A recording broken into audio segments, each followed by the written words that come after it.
Welcome to StorySpin. I'm Rory, and apparently this is what I do with my free time now. If you've ever wondered how messy people's relationships really get, you're in the right place. Let's dive in, because trust me, it's worse than you think.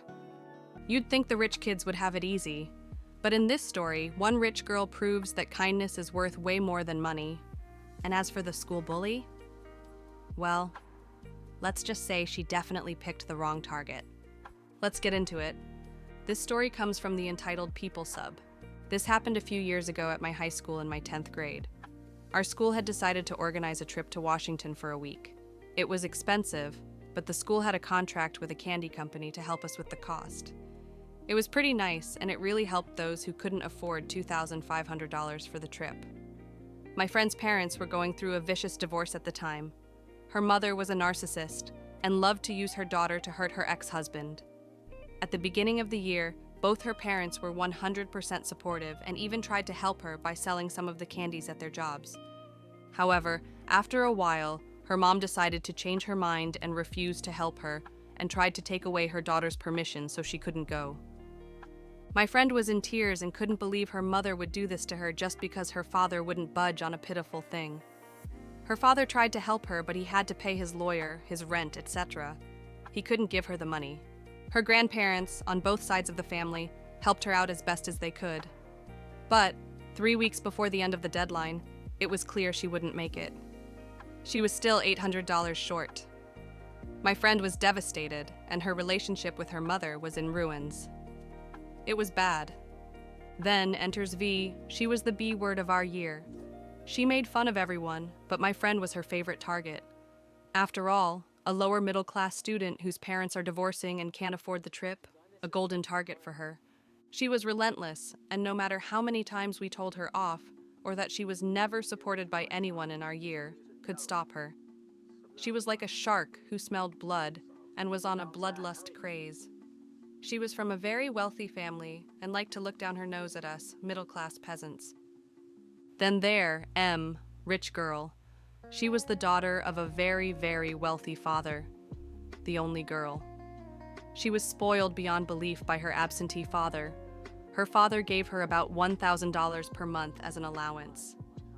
She was dressed in the best fashions and always had everything she wanted, except her father's attention. Yet, she was never bratty, rude, entitled, or awful. She was one of the nicest people you could meet. She never bragged about her money, as she saw this as crass and shameful behavior. She used $900 her monthly allowance in investments for her college fund, despite her father's trust fund. The rest was used to either pay her cell phone bill or her expenses, which apparently wasn't much. She didn't care for luxury or money, she just wanted her father to actually spend time with her. M had paid off her entire trip in a single payment. She said her father didn't want her going door to door, selling candies, when he could just pay the trip himself. Plus, she wasn't comfortable doing it because of her shyness and her lousy selling skills.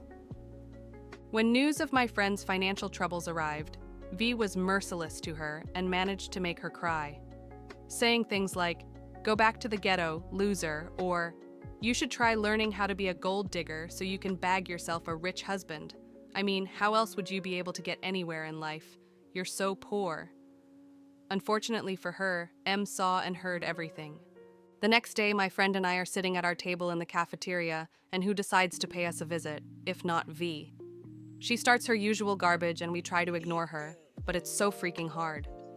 Then M arrives with obvious designer luggage and purse and gives my friend a stack of papers, completely ignoring V, who acts like she can't believe anyone would ignore her glorious self. M. Hi, A, my friend. Mr. Teacher asked me to give you the stack of papers concerning the trip to Washington. He also said that the students are going to have a meeting this Friday after school. A. But I'm not going, I don't have the money. V. Yeah, she's too poor. Honestly, how stupid are you, and what are you doing with the bags? You stole them? You know they're fake, right? M turns and tells V to shut the crap hole that serves her mouth because the sheer amount of BS coming from it is nauseating. Complete silence. No one has ever been this rude to V before. Her parents, who think she can do no wrong, would have destroyed them. M goes on to tell her that she can't just talk to people like that, and that the only reason she targets A is because she has no social life or friends due to her god-awful and toxic personality. V: you can't talk to me like that. I'm better than you. My father's the vice president of X company and I'm rich. I can do whatever the hell I want. I'll destroy you, you B-word. M: yeah, I know, that's why I showed the video of you being an awful person to my father, who just so happens to be your father's boss. Or are you so entitled that you never noticed me at the company's events? Your father is my father's employee and was very interested in the video I gave my father. Now, piss off. M turns back to my friend and tells her that her entire trip was paid for by V's father as an apology for his daughter's behavior, as proven by the receipt for the trip in the stack of papers. M continues and says that V's father was so embarrassed that he gave A the luggage and purse that he was going to give V for the trip. He had asked me to give it to her because he knew that she would be happy to do it. V doesn't want to believe because there is no way her daddy would ever do this. M simply suggested that she call her father to check if it was true. V left and was not seen for the entire day. Turns out, her parents were absolutely mortified by their daughter's behavior and refused to let her go on the trip. She had to publicly apologize to A in front of the whole class, with her parents standing next to her to make sure she did as they told her to do. V did not come back after that year. She had been sent to a military school for problem kids. Ended up coming to Washington and got to live with her dad. M had asked her brother, who was a lawyer, to help A's father in the divorce settlement for pro bono. It was greatly appreciated because her mother had started to go crazy in the demands, and when she hadn't gotten her way, she had physically struck A in rage. A and I are now in college and are very happy. A's dad is getting remarried. V, last we heard, got cut off from her parents and now has to live on social welfare because she doesn't have the skills to keep a job for very long.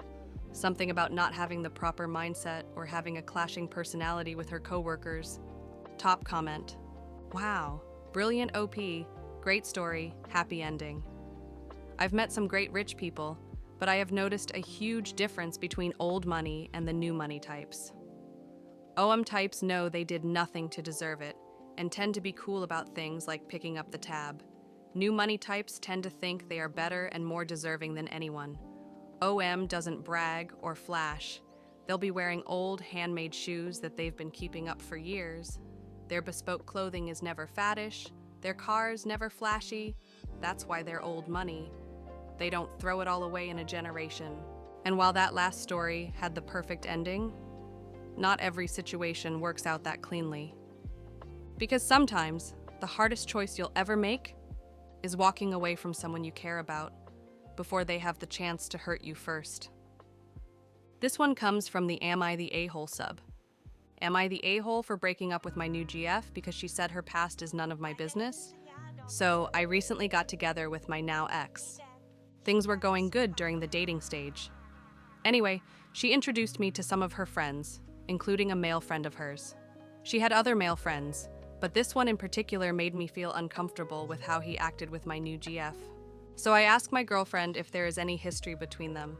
My GF then says, "That is none of your business. My past is none of your business. Honestly, I've been here before. Another ex I had did this BS and cheated on me." So I told her we were done right there and then. I don't think she expected me to actually break up with her then. She followed me to my car and said we can talk about this. But I told her no. If she's gonna be like that, it's better if we aren't together. I'll be honest, I kind of forced myself to act like I didn't care and can walk away like nothing, like I'm not hurting because I broke up. But I am. Let's dive into some of the comments. We can talk about this? Like you just did? Or at least tried to, and she responded by shutting you down. You did the right thing. The fear or action of breaking up shouldn't be the motivator to communicate, but it was to her. That's a red flag. The only people who say my past isn't your business, or people who say you can't get upset with me about my past, are people who know they've done wrong in their past, or are guilty about their past. NTA. On one hand, a person's past is their own business, and they aren't under any obligation to report it to someone they are currently dating. That said, OP asked the GF if there was a history between her and one of her friends. This isn't past tense. The friend is here in the present. OP got suspicious and asked. In this case, yes, she should have come clean and told him, in general, no details needed, that yes, there was a past, but it's in the past. Instead, she got snippy with him. I think OP did the right thing by breaking it off with her. If someone you have a past with is still active in your life, you owe it to your partner to be the one to tell them about that history. If it is someone you are unlikely to encounter, then as soon as possible you should give your partner relative information regarding this person, when you do encounter this past relationship. That could be before you and your partner approach the ex or they approach you. It might have to wait if this is a sudden, expected encounter. Her saying that like you aren't supposed to be a team is wild. If she can't even be honest about the past, how can you trust her in the present? Breakups are never easy, even when you know deep down that you made the right call. And yeah, sometimes doing what's best for you still hurts like hell. But protecting your peace, that's always worth it in the long run. Anyway, that's all I've got. Thanks for sticking around, or whatever. I'll catch you in the next one, unless I finally delete this app like I keep saying I will.